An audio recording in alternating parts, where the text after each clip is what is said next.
Dios les bendiga. Buenas noches a todos, buenas noches. Vamos a seguir con la lectura de este libro.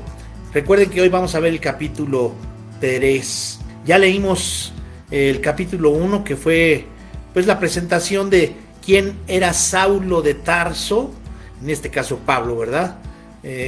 Alguien que no fue insignificante, sino era alguien que era un erudito en lo que sabía, la ley judía, y tuvo una confrontación con el Señor. Y bueno, vimos eso en el capítulo 1, en que se encuentra con el Señor y que Dios le da una gracia no pequeña, sino le da una gracia grande a Pablo. En el capítulo 2 vimos que Dios conquista la voluntad de Pablo. Dios, a través de lo que le enseñó, de ser un rebelde, un violento, le da una voluntad cautiva a Pablo para que siga adelante. Y vemos su conversión en el camino, ya cuando se encuentra directamente camino a Damasco con Jesús, y viene esa conversión. Y vamos a ver hoy el capítulo 3. El capítulo 3 dice: la fe memorable de un héroe olvidado. Imaginemos que es el año 1940. Usted se ha mudado a las afueras de Viena, Austria. Los nazis han ocupado la amada ciudad que fue una vez su hogar, y ahora todo el país está bajo ocupación nazi. Usted es un judío. La mayoría de sus familiares han desaparecido, arrestados secretamente al amparo de la oscuridad por soldados armados. Usted ha hecho la dolorosa decisión de reunir a su familia y huir de su cómodo hogar que tenía cerca de la ciudad donde nació, para refugiarse en una remota cabaña lejos en las montañas. La noche anterior al planeado escape, usted es despertado por una extraña presencia en su cuarto. Se frota los ojos, se sienta con recelo en la cama y trata de concentrar sus pensamientos. ¿Estoy soñando? El temor lo embarga. Luego, desde la oscuridad, surge una voz irreconocible que le dice: levántate y ve a una calle llamada Wickenburg, justo al oeste del campus de la Universidad de Viena. Allí vas a encontrar una casa propiedad de Franz Kaiser. Cuando entres, hallarás a un hombre de Braunau, Austria. Su nombre es Adolfo Hitler. Me le he aparecido y ahora mismo él está orando. Está ciego y me le he revelado. Ve y tócalo. Volverá a recuperar la visión y él salvará a tu pueblo. Usted está atónito, tratando desesperadamente de hallarle sentido a lo que acaba de oír. Casi no puede creer en la orden que ha recibido. Viena está llena de nazis mal encarados, con armas cargadas. La orden que tienen es buscar y capturar a los judíos. Quizás se trata de una farsa o de una broma de mal gusto, pero no. La voz fue real y la orden clara. Ahora las preguntas. ¿Iría? ¿Creería que lo que escuchó es verdad? Puede imaginarse saliendo de su escondite y arriesgando el pellejo, tratando de orientarse en una oscura calle de Viena y tocando a la puerta de un hombre que nunca antes había visitado. No responda a esto todavía. Título: Ananías, un hombre real con un encargo sorprendente. Ahora la realidad. Retroceda conmigo en el tiempo a un lugar real, en un punto real de la historia. Damasco. Poco después de la muerte de Esteban, durante un intenso periodo de persecución de los cristianos, situada a más de 160 kilómetros al nordeste de Jerusalén, famosa por sus fragantes jardines y prados frutales, es el objetivo de Pablo y de su fanática banda de extremistas. Allí le habló el Señor a un discípulo del camino y le ordenó que fuera a una casa que jamás había visitado antes, propiedad de un hombre llamado Judas, a quien nunca antes había conocido. El Señor le dijo que en esa casa encontraría a un hombre que estaba ciego y que oraba, pero no era cualquier hombre. Se encontraría nada menos que con Saulo de Tarso, el terrible enemigo de los cristianos. Cuando el mensajero tocara la puerta y hablara con él, El fariseo ciego volvería a ver, se recuperaría de su condición y finalmente se convertiría en el vaso escogido por Dios. ¿No le parece un encargo sorprendente? Pero esa fue precisamente la orden que recibió Ananías del Señor en una visión. Fue uno de esos encargos que se reciben una sola vez en la vida. Observe cómo se desarrolla la escena. Había cierto discípulo en Damasco llamado Ananías, y el Señor le dijo en visión: Ananías. Él respondió: heme aquí, Señor.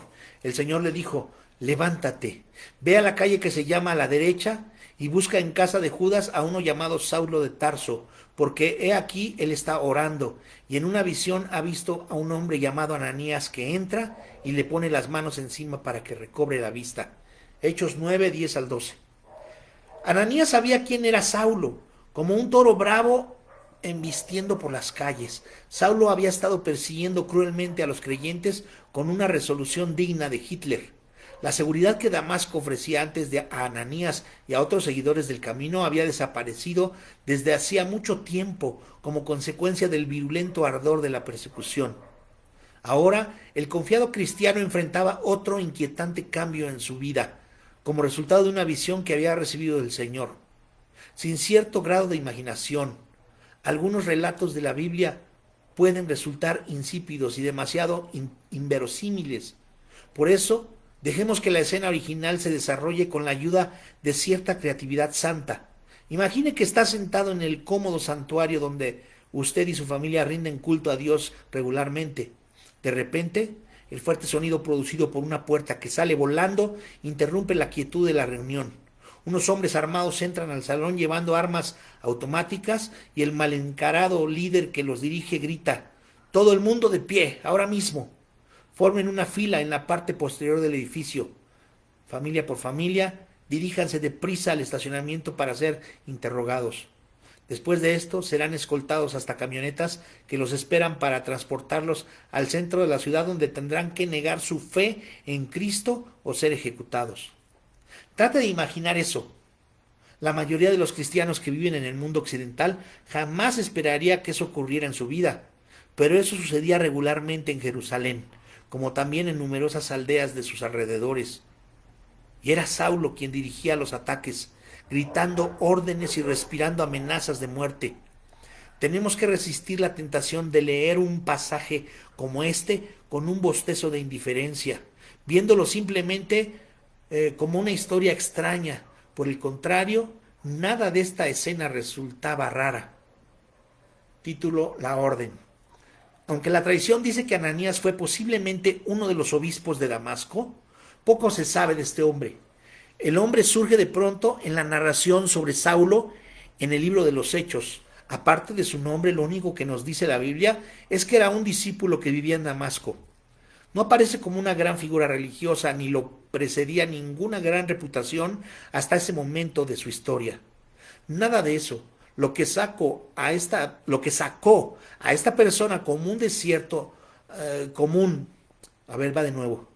Lo que sacó a esta persona común de cierto anonimato y lo puso en las páginas inmortales de la Biblia fue una visión. Pero no fue una visión ordinaria, fue una visión con un sorprendente impacto en forma de una orden divina. Ananías, él respondió: heme aquí, Señor. El Señor le dijo: levántate, ve a la calle que se llama a la derecha y busca en casa de Judas a uno llamado Saulo de Tarso, porque he aquí él está orando y en una visión ha visto a un hombre llamado Ananías que entra y le pone las manos encima para que recobre la vista. En la mente de Ananías hubo un sonido parecido al de un chirrido de frenos. Saulo de Tarso. Eso debió haberle sonado como el nombre de Hitler, como el nombre de Hitler, a un judío que estuviera viviendo en la Viena controlada por los nazis. No estás hablando en serio, ¿verdad? Pero tras haber oído la autenticidad de la voz y sentir el poder de la presencia del Señor, Ananías entendió que la extraña orden no era ninguna broma. No podía eludir la fuente del mensaje. No creo que Dios habla hoy a sus hijos con visiones. Pudiera hacerlo, pero no creo que lo haga. Sin embargo, antes de que se completaran las Sagradas Escrituras, lo hacía indudablemente.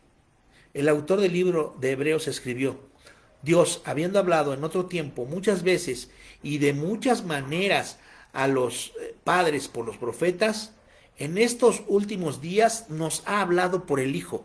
Hebreos 1 del 1 al 2.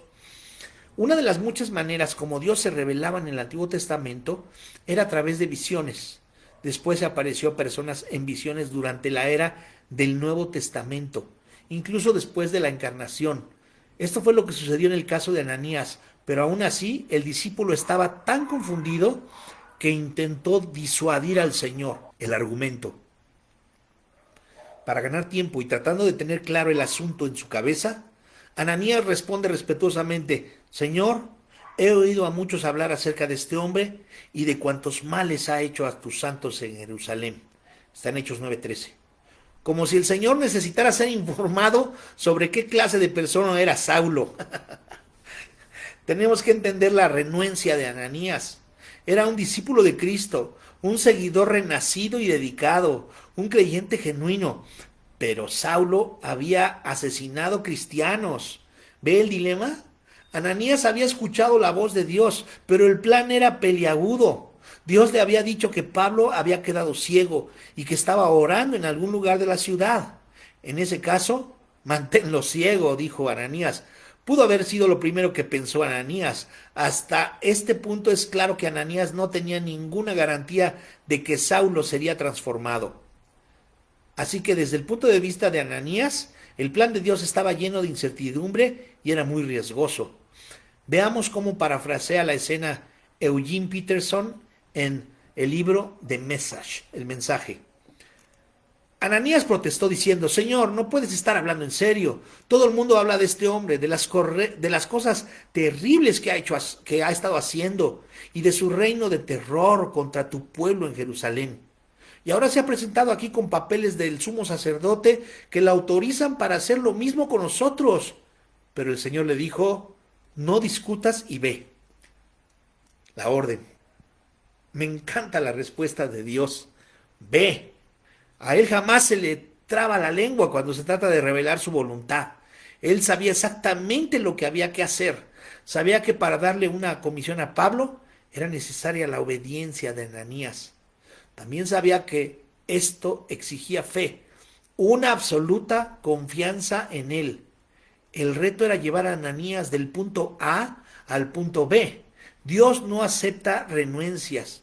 La renuencia a obedecer la voluntad de Dios es una respuesta meramente humana. Comprendiendo la necesidad que tenía Ananías de más información, Dios le revela más detalles en cuanto a su plan. Hablando de Saulo, le dice: este hombre me es un instrumento escogido para llevar mi nombre ante los gentiles, los reyes y los hijos de Israel. No pasemos por alto la palabra escogido. Jesús había escogido a Saulo mucho antes de que Saulo escogiera a Jesús. Vosotros no me elegisteis a mí, dijo el maestro a sus 12 discípulos. Más bien, yo os elegí a vosotros. Juan 15:16. Ananías tenía que saber que Dios había escogido a Saulo como su instrumento. Lo que a nosotros nos parece un misterio, el plan soberano de Dios exigía la presencia de Ananías en la ecuación divina. Para decirlo más claro, Él escogió a Ananías en la etapa inicial para transformar a un toro bravo llamado Saulo de Tarso en un manso cordero llamado Pablo. Título: de toro bravo a manso cordero. Si usted todavía no lo ha hecho, póngase por unos momentos en el pellejo de Ananías. Comprenda lo difícil que debió haber sido para él entender cómo podía funcionar el plan de Dios. ¿Cómo podía Dios tomar a un hombre conocido por su trato cruel, inmisericorde, criminal de cristianos inocentes y convertirlo en un embajador de Cristo? Tal vez Ananías no había escuchado la respuesta que le había dado el Señor. Y le dijo el Señor: ve, porque este hombre me es un instrumento escogido para llevar mi nombre ante los gentiles, los reyes y los hijos de Israel, porque yo le mostraré cuánto le es necesario padecer por mi nombre. Hechos 9, 15 y 16. La respuesta de Dios a la pregunta de Ananías es clara. Yo le mostraré cuánto le es necesario padecer por mi nombre. Padecer. A través de los siglos, el sufrimiento ha sido la arena donde Dios ha domado a los toros bravos. El crisol del dolor y el padecimiento en la escuela de Dios, donde los cristianos aprenden humildad, compasión, fortaleza, paciencia y gracia. Esto es cierto para usted y para mí, y pronto lo sería también para Saulo. Años más tarde, con sus cicatrices como prueba y bajo la pesada carga de sus responsabilidades en el ministerio, dio testimonio de que el sufrimiento había sido su compañero. Si alguien duda de que Dios utiliza la aflicción para humillar a los orgullosos, basta una ojeada a estas palabras para borrarla. Ahí en 2 Corintios 11, 23 al 28. Son ministros de Dios, hablo como delirante, yo más, está hablando Pablo, yo más, en trabajos arduos más, en cárceles más, en azotes sin medida, en peligros de muerte, muchas veces. 5 veces he recibido de los judíos 40 azotes menos uno. 3 veces he sido flagelado con varas. 1 vez he sido apedreado. 3 veces he padecido naufragio. 1 noche y 1 día he estado en lo profundo del mar.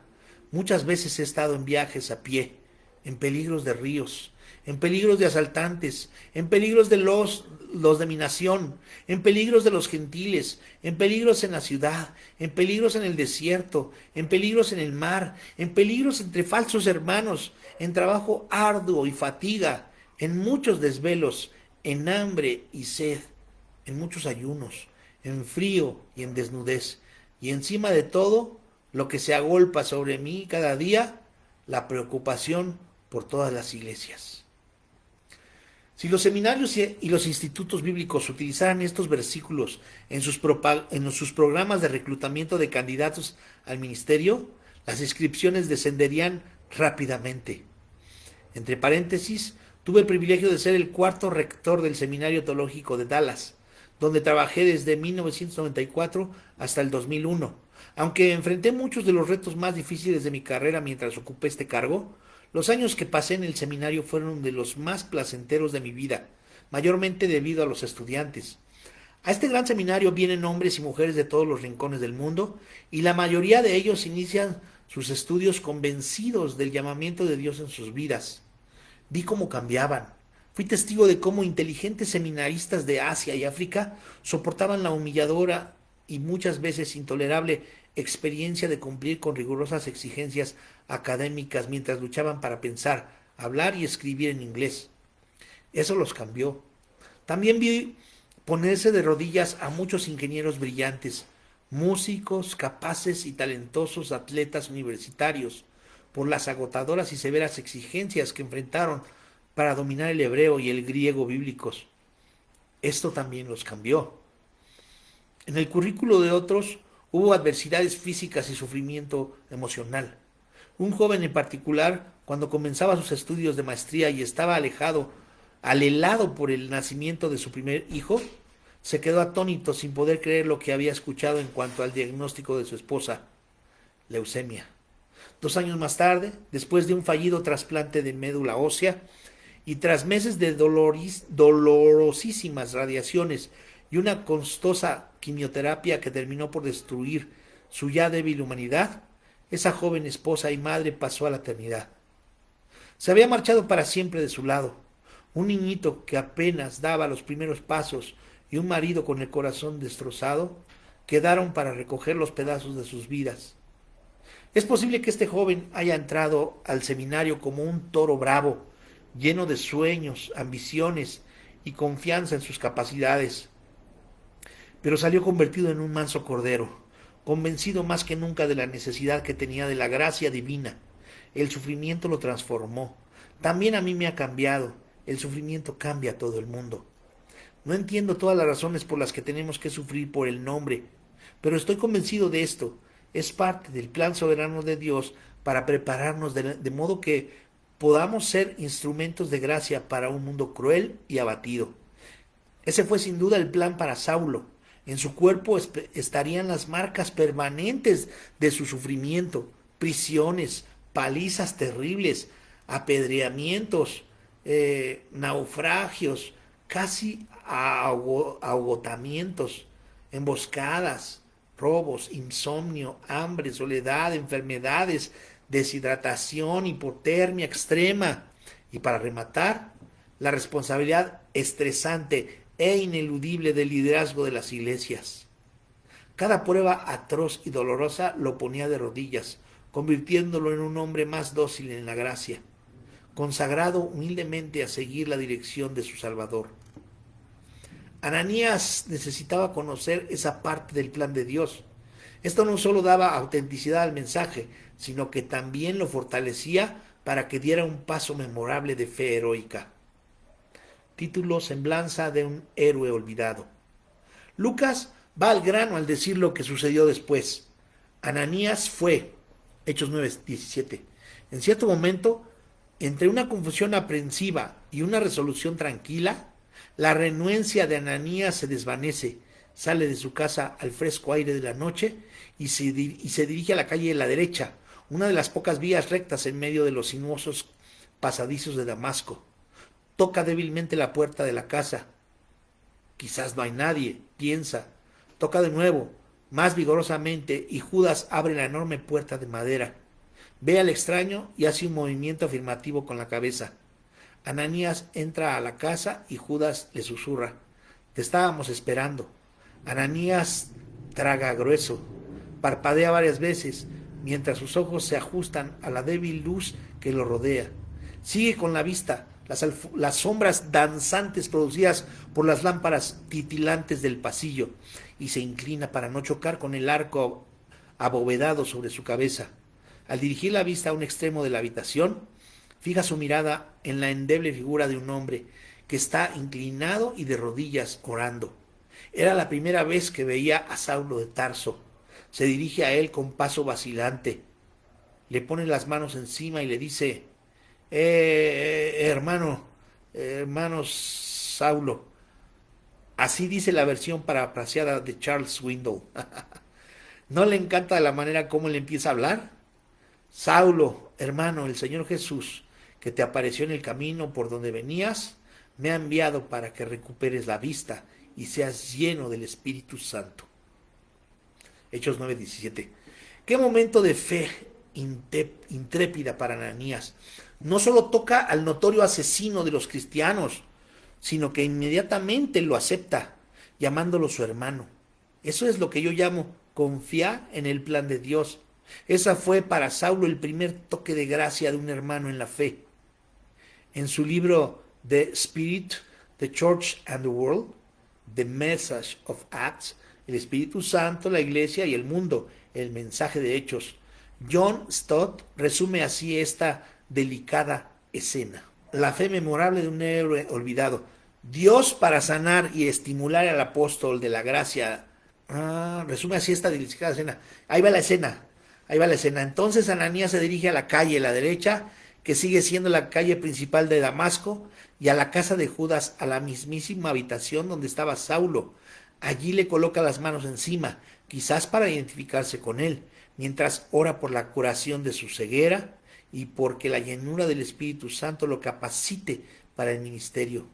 Aún más, sospecho que esto de colocarle las manos fue un gesto de amor hacia un ciego, pero no podía ver la sonrisa en el rostro de Ananías, pero que podía sentir la presión de sus manos. Al mismo tiempo, Ananías se dirige a él como hermano Saulo, o Saulo, mi hermano. Estas palabras siempre me conmueven. Es posible que hayan sido las primeras palabras que Pablo oyó de los labios cristianos después de su conversión y fueron palabras de fraternal acogida. Ananías ha sido llamado uno de los héroes olvidados de la fe, y en verdad lo es. Es incontable el número de estos que sirven a Cristo entre bastidores, alrededor del mundo. A la mayoría jamás llegaremos a conocerlos, ni tampoco sabremos sus nombres. Están contentos de permanecer en el anonimato, lejos de la atracción de las luces y de los aplausos. No obstante, son héroes, gigantes de la fe por sus acciones abnegadas y calladas de obediencia a Dios. Son personas que siguen haciendo las cosas con fidelidad, administrando con fidelidad, predicando con fidelidad, mostrando misericordia a los enfermos en los hospitales con fidelidad, aconsejando y dando esperanza a los abatidos con fidelidad. Son pocos los que disfrutan la fama, renombre, posesión e influencia en la familia de Dios. La gran mayoría son los Ananías del mundo, los mandaderos, por así decirlo, haciendo precisamente lo que Dios les ha pedido que hagan en precisamente el lugar donde Él les ha ordenado que vayan. Son los que mantienen funcionando con buena salud al cuerpo. Nadie sabrá jamás, sino hasta que llegue la eternidad, el inmenso servicio que ellos dieron a la causa de Cristo. Cuando finalmente entendió la situación, Ananías debió haberse estremecido de emoción al dar el mensaje que Dios le había entregado. Saulo, hermano, el Señor Jesús, que te apareció en el camino por donde venías, me ha enviado para que recuperes la vista y seas lleno del Espíritu Santo. ¡Qué momento tan grande! Ananías era el instrumento especial de Dios para sanar y estimular al apóstol de la gracia al mundo. Y todo esto porque puso de lado sus temores y se lanzó con fe, en obediencia total a la sorprendente orden de Dios. Y ahora, con su imaginación aún activa, deje que su mente visualice lo que sucedió después. De inmediato le cayó de los ojos algo como escamas y volvió a ver. Se levantó y fue bautizado. El cambio fue instantáneo. Recobró la vista. Cuando Dios realiza un milagro, hay dos hechos incontestables. Es inmediato y es permanente. Una vez que Saulo recuperó la vista, fue probablemente Ananías quien lo bautizó. Debió haber sido una escena digna de ver, ¿no le parece? Pudo haber dicho, con el agua hasta la cintura, en un río cercano: yo te bautizo, mi hermano, en el nombre del Padre, del Hijo y del Espíritu Santo. Has sido sepultado con Cristo en el bautismo y resucitado para que andes en novedad de vida. Qué momento tan inolvidable el de esos dos hombres, abrazados, llorando de alegría. Pero la curación y el bautismo de Saulo eran solo el comienzo del plan de Dios. Lucas escribe: Saulo estuvo por algunos días con los discípulos que estaban en Damasco, y enseguida predicaba a Jesús en las sinagogas, diciendo: este es el Hijo de Dios. Saulo salió disparado como un caballo de carreras y proclamando a Cristo como Señor en las sinagogas, y la respuesta fue electrizante. Ahí en Hechos 9:21, miren lo que dice: todos los que le oían estaban atónitos y decían: ¿no es este el que asolaba en Jerusalén a los que invocaban este nombre? ¿Y no ha venido acá para eso mismo, para llevarles presos ante los principales sacerdotes? La transformación es asombrosa. Saulo, sin duda alguna, con manchas de sangre de los cristianos que habían torturado aún en sus ropas, ahora se para con los brazos abiertos y anuncia: estoy aquí para testificar a ustedes que Jesús es el Mesías, el Hijo de Dios. La gente que lo escucha está boquiabierta. Su respuesta fue de alejamiento por la transformación repentina producida en la vida de este hombre. Imaginemos la situación. Frente a usted y predicando a Jesús está el mismísimo hombre responsable de condenar a muerte a cristianos inocentes. A otros, tal vez a parientes y amigos suyos, los había echado en prisión. El recinto está lleno de miradas boquiabiertas. Las palabras que dice a continuación nos aseguran que Saulo no aflojó el paso. Hechos 9:22. Pero Saulo se fortalecía aún más y confundía a los judíos que habitaban en Damasco, demostrando que Jesús era el Cristo. La cosa se pone aún mejor. Saulo no solo predica a Cristo, sino que lo hace con una habilidad extraordinaria. La palabra traducida como demostrando proviene de un verbo griego que significa enlazar con varios hilos diferentes. Los sermones de Saulo estaban hábilmente hechos con una lógica precisa, señales todas de un predicador excepcional. Palabra por palabra, oración por oración y punto por punto, Saulo pasea a sus oyentes por los potentes pasajes escriturales del Antiguo Testamento, incluidos los escritos de los profetas, y les presenta argumentos a toda prueba en cuanto a creer en Cristo como su Mesías prometido.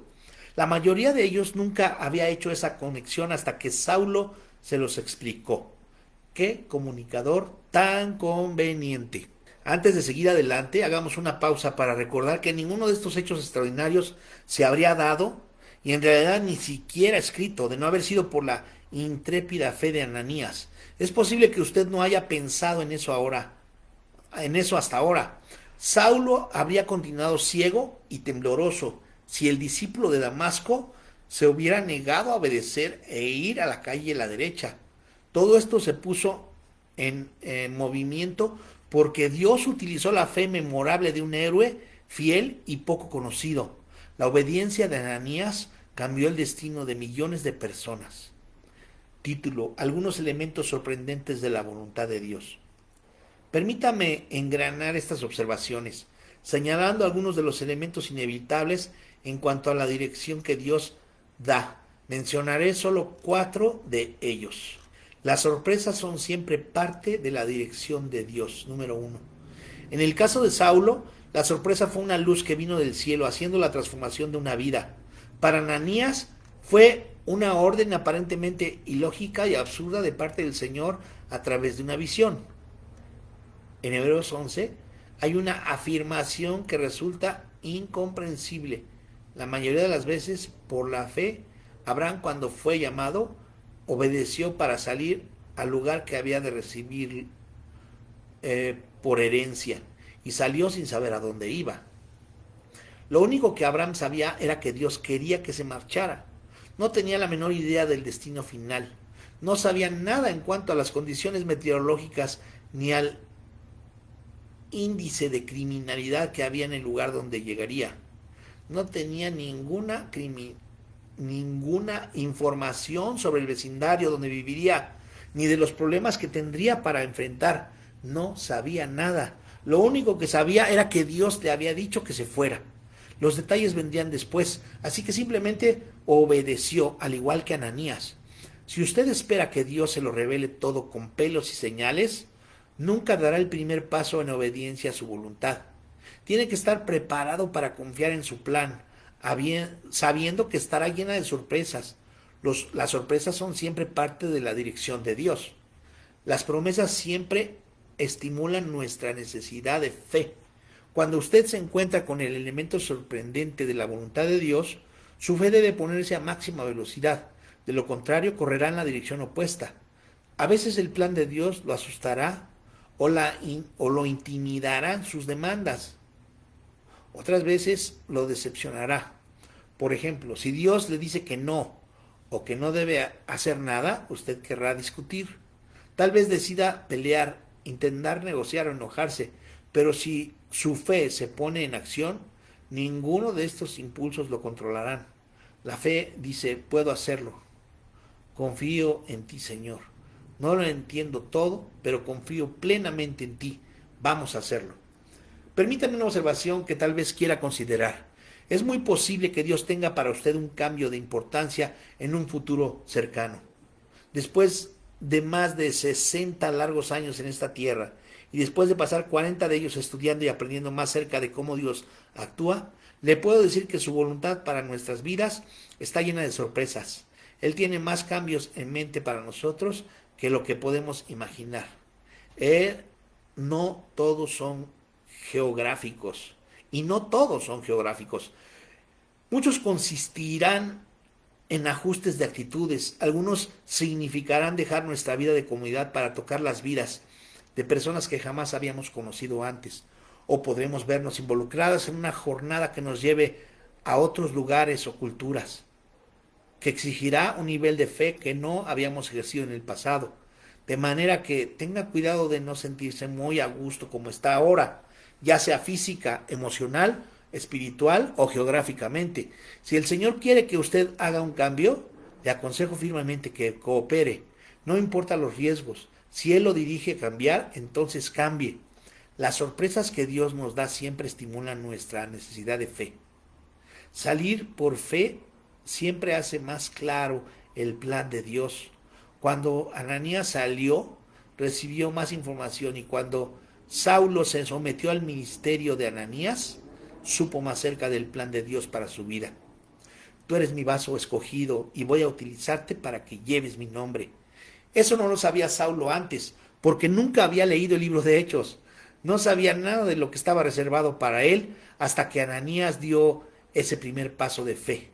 Ambos hombres descubrieron que era Dios mismo quien había escogido a Saulo como su instrumento y que su ministerio se distinguiría por un gran sufrimiento. Así es como Dios actúa. Cuando Cintia y yo sentimos que Dios nos estaba dirigiendo a salir de California y ubicar en otro lugar nuestro ministerio, casi no lo podíamos creer. Nuestros planes habían sido quedarnos en el mismo sitio durante el resto de nuestras vidas, sirviendo a Cristo en la primera iglesia evangélica libre de Fullerton y seguir dirigiendo el ministerio de Visión para vivir. No dispongo de espacio ni tiempo para contar las cosas que Dios me ha mostrado desde que hicimos la decisión de mudarnos. Al comienzo fueron pocas las personas que pudieron entender el plan de Dios para nosotros. El asunto sorprendió a todos y en realidad algunos lo rechazaron firmemente. Pero a medida que Dios sigue poniendo las pinceladas finales en su grandiosa pintura, lo que vemos es absolutamente hermoso. Hasta que dimos ese primer paso de obediencia, lo único que sabíamos era: es hora de que nos vayamos. Mientras escribo estas palabras, pienso en lo maravilloso que ha sido todo. Las sorpresas siempre hacen más claro el plan de Dios. La obediencia siempre estimula el crecimiento. Dicho sea de paso, los Swindle hemos profundizado nuestra relación con el Señor, por haber confiado en Él sin conocer primero todos los detalles. La obediencia a Dios profundiza las raíces de la fe y esa obediencia estimula el crecimiento en todas las áreas de la vida. Nos hemos ensanchado emocionalmente, a menudo físicamente, pero más importante aún, espiritualmente. El acatamiento de Ananías al sorprendente plan de Dios le permitió ver el poder sobrenatural. Nadie más en toda la Biblia vio caer milagrosamente las escamas de los contritos ojos de aquel fariseo. Solo Ananías. El resultado fue que sus ojos presenciaron el maravilloso poder de Dios transformando su vida. La obediencia siempre estimula el crecimiento. Y está terminando este capítulo. Dice: de vuelta a la realidad. Comenzamos este capítulo imaginando que estábamos en una Europa dominada por los nazis. Volvamos de nuevo a la realidad. Hablemos de la vida hoy, no de Austria ni de Damasco. Hablemos del aquí y el ahora. Hablemos de usted. ¿Hay algo en su vida que lo ha mantenido ciego hasta ahora al poder de Dios?